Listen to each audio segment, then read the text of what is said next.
Wednesday morning ಇವತ್ತು ಬ್ರೇಕ್‌ಫಾಸ್ಟ್‌ಗೆ ಸೇಮಿಯಾ ಮಾಡ್ತಾಯಿದ್ದೀನಿ. ಸೇಮಿಯಾ ಮಾಡೋದಕ್ಕೆ ಸ್ವಲ್ಪ ಎಣ್ಣೆ ಹಾಕ್ಕೊಂಡು ಸಾಸಿವೆ, ಕಡಲೆಬೇಳೆ, ತೊಗರಿಬೇಳೆ, ಹಸಿಮೆಣಸಿನಕಾಯಿ, ಕರಿಬೇವಿನ ಸೊಪ್ಪು, ಆಮೇಲೆ ಸ್ವಲ್ಪ ಅರಿಶಿನ ಪುಡಿ ಇದನ್ನೆಲ್ಲ ಹಾಕ್ಕೊಂಡು ಚೆನ್ನಾಗಿ ಫ್ರೈ ಮಾಡ್ಕೋಬೇಕು. ಒಂದು 5 ನಿಮಿಷ ಚೆನ್ನಾಗಿ ಫ್ರೈ ಮಾಡಿಕೊಂಡು ಆಮೇಲೆ ಟೊಮೆಟೊನು, ಬಟಾಣಿ ಕಾಳನ್ನು ಹಾಕ್ಕೊಂಡು ಚೆನ್ನಾಗಿ 5 ನಿಮಿಷ ಫ್ರೈ ಮಾಡ್ಕೋಬೇಕು. ಚೆನ್ನಾಗಿ ಫ್ರೈ ಆದಮೇಲೆ ರುಚಿಗೆ ತಕ್ಕಷ್ಟು ಉಪ್ಪು ಹಾಕ್ಕೊಂಡು ಸ್ವಲ್ಪ ನೀರು ಹಾಕ್ಕೊಂಡು ಚೆನ್ನಾಗಿ ಕುದಿ ಬರಬೇಕು. ನೀರು ಚೆನ್ನಾಗಿ ಕುದಿ ಬಂದಾದಮೇಲೆ ಸ್ವಲ್ಪ ತೆಂಗಿನಕಾಯಿ ತುರಿನೂ ಕೂಡ ಅದ್ರ ಜೊತೆಗೆ ಹಾಕ್ಕೊಂಡು ಆಮೇಲೆ ನಾವು ಸೇಮಿಯಾ ಹಾಕಿಬಿಟ್ರೆ ಸೂಪರಾಗಿರೋ ಸೇಮಿಯಾ ರೆಡಿ ಆಗುತ್ತೆ. ಇದು ರೋಸ್ಟೆಡ್ ಸೇಮಿಯಾ, ಹಾಗಾಗಿ ನಾನು ಮತ್ತೆ ರೋಸ್ಟ್ ಮಾಡ್ತಾಯಿಲ್ಲ, ಹಾಗೆ ಹಾಕ್ತಾಯಿದ್ದೀನಿ.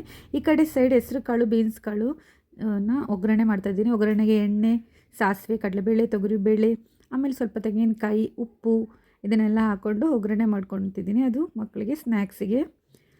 ಇವಾಗ ಅದು ಹಸಿರು ಕಾಳೆಲ್ಲ ಬೇಯಿಸಿಟ್ಟಿರೋ ನೀರನ್ನ ಕೂಡ ಅದ್ರ ಜೊತೆಗೆ ಆ್ಯಡ್ ಮಾಡ್ಕೊಳ್ತಾ ಇದ್ದೀನಿ. ಇವಾಗ ಸೇಮಿಯಾ ಉದುರಾಗಿ ತುಂಬ ಟೇಸ್ಟಿಯಾಗಿ ಬಂದಿದೆ.